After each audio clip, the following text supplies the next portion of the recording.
What do we remember in November of 2008? Was it this moment?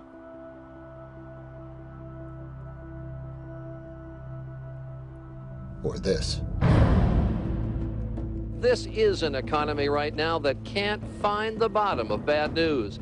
10 years of saving completely gone, vanished, poof. Watching the Dow Industrial Average has been like watching the heart monitor on a critically ill patient. How do we understand this president and his time in office?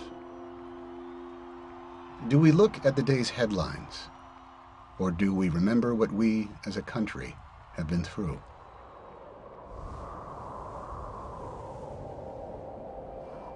The president-elect is here in Chicago, and he's named the members of the economic team, and they all fly in for the first big briefing on the economy.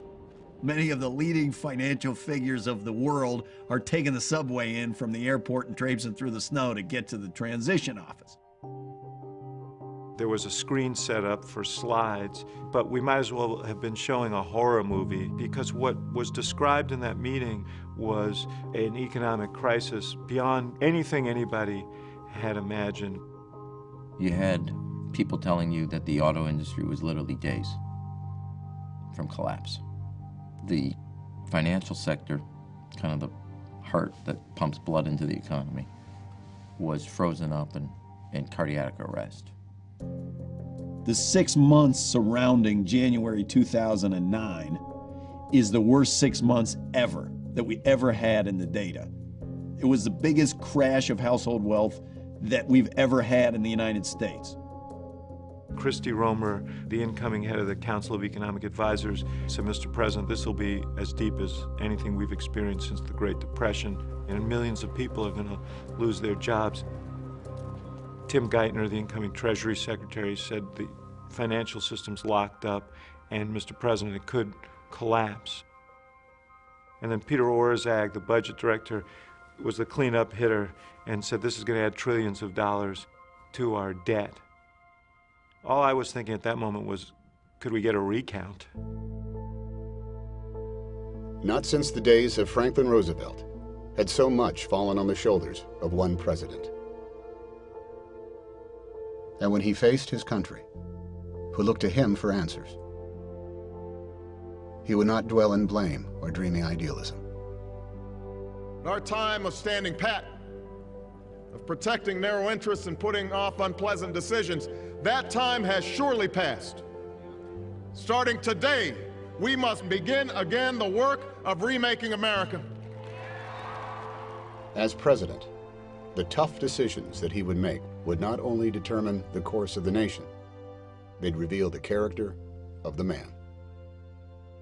The first decision, where to begin. Which is 1, which is 2, which is 3, which is 4, which is 5? Where do you start? What I love about the guy, he says, we're going to do them all. Because we got to do them all, we don't have a choice to pick. He acted quickly with the Recovery Act, giving help where it was most urgently needed. The country had been hemorrhaging jobs. More than 3.5 million lost in the 6 months before he took office. Middle-class jobs and economic security were vanishing. The funding would keep teachers in the classroom, cops on the street, and first responders ready. And for those who were hurting, small business incentives, tax cuts for the middle class, and job training. Building bridges, highways, and infrastructure, laying the groundwork for a new economy and restoring the possibility of growth. But another immediate crisis confronted the president. Auto executives had asked for another bailout, and there was pressure to act. Tonight, a top GM executive warned, without help, the company will default. There is no plan B. If the auto industry goes down, what happens to America's manufacturing base? What happens to jobs in America? What happens to the whole Midwest? If you closed all these car dealerships and you killed all these auto parts suppliers, people have no earthly idea what would have happened not only to the economy but to our self-image. You know, a lot of conventional wisdom wanted to do what Mitt Romney did. Let it go.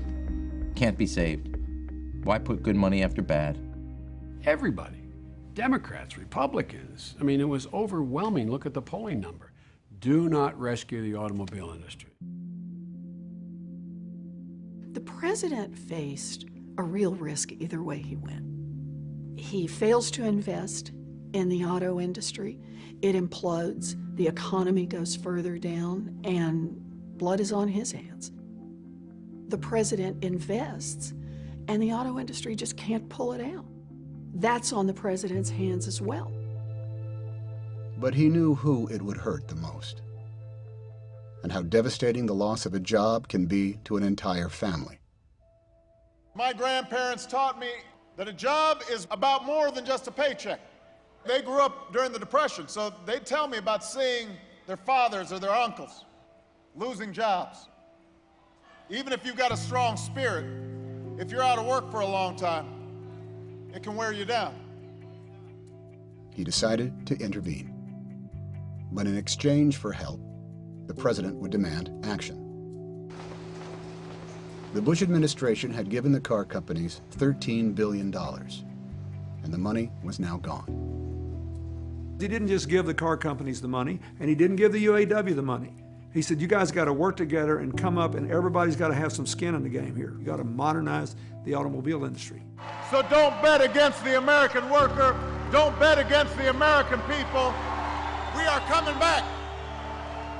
Because of the tough choices the president made, the stage was set for a resurgent U.S. auto industry. And it wouldn't be the last time this president would face a crisis that others would rather avoid. One of the most worrisome problems facing Americans these days is the cost of health care and the rate at which it has increased. It had been an issue that both parties had struggled with for more than 3 generations. This is a huge economic issue because we spend 17.5% of our income on health care. No other big, wealthy country spends more than 11.8%, and almost all of them have better results than we do. Healthcare costs had been rising 3 times the rate of inflation, crushing family budgets and choking business. And he knew that he couldn't fix the economy if he didn't fix healthcare. And he wanted to bring Washington together to share the tough decisions.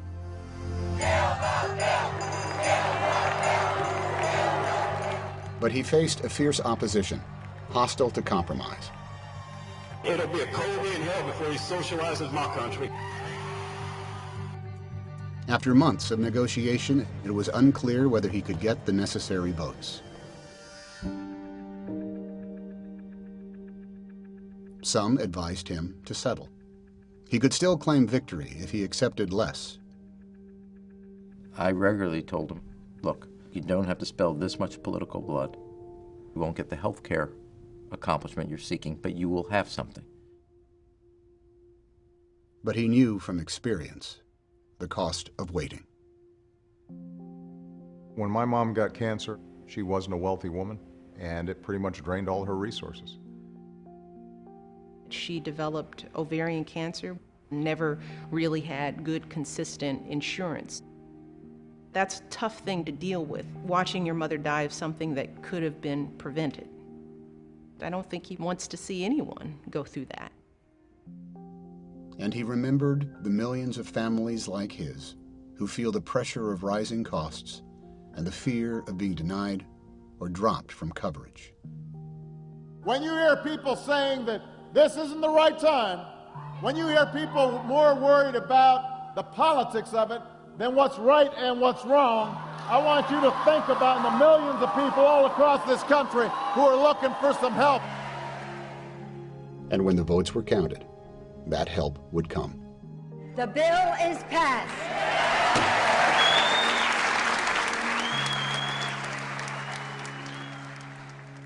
Beyond the crises at home, among the toughest calls that he would make as Commander-in-Chief. He had promised to bring a responsible end to the war in Iraq and bring the troops home. It was a promise kept. After 9 years in Iraq, all the troops are returning.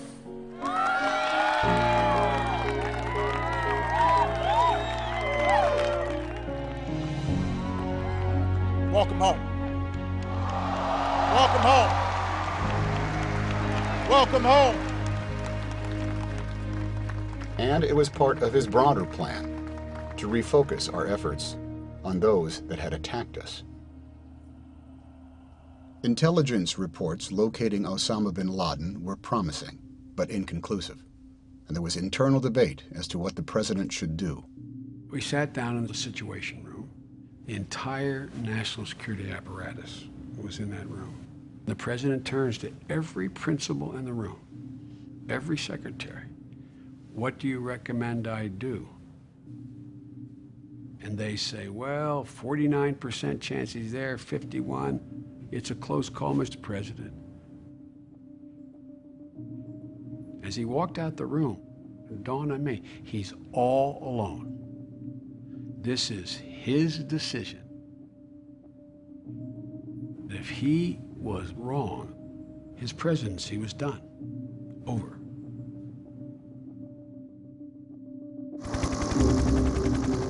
Today, at my direction, the United States launched a targeted operation that killed Osama bin Laden, the leader of Al-Qaeda. A small team of Americans carried out the operation with extraordinary courage and capability. No Americans were harmed. They've been planning this operation for more than 8 months, but in the end it came down to a period of just 40 minutes when it could either be a major success or a disastrous failure.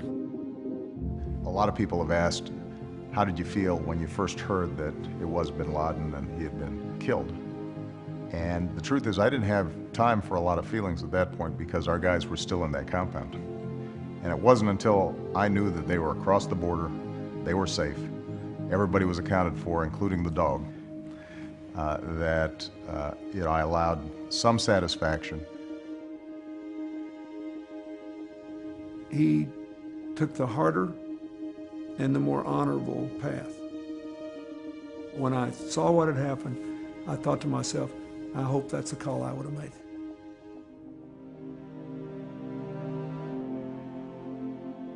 It was the ultimate test of leadership.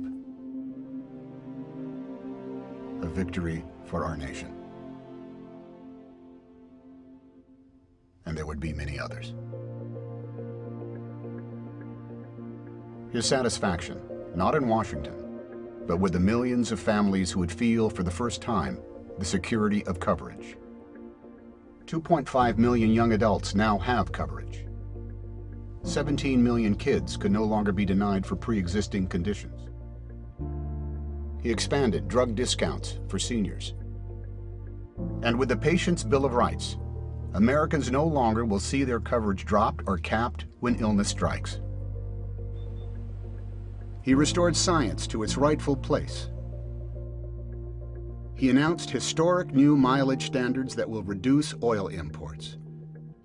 And the country is now on track to double production from renewables. Raising expectations in our schools with higher standards in 46 states.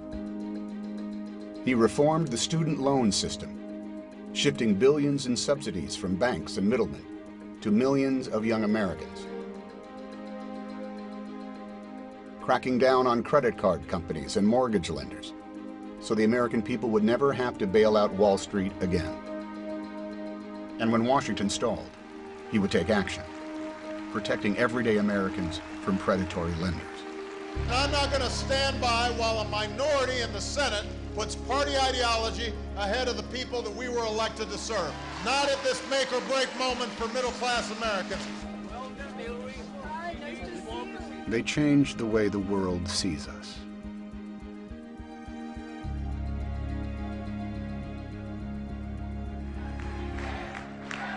And brought fairness to soldiers who want to serve their country regardless of who they love. Thank you.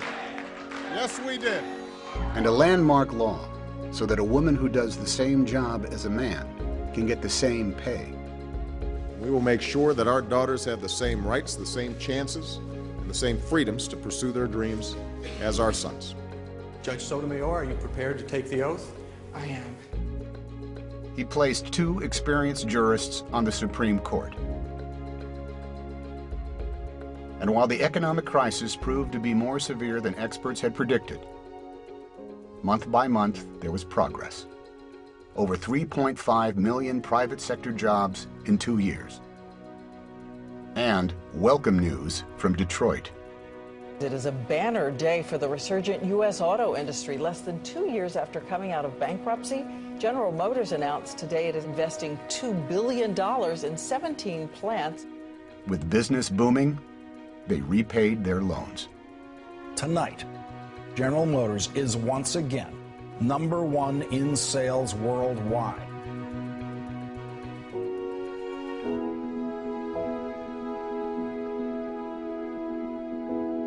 Time and time again, we would see rewards from tough decisions he had made.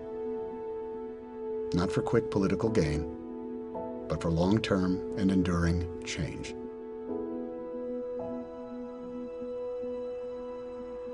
So when we remember this moment and consider this president, then and now,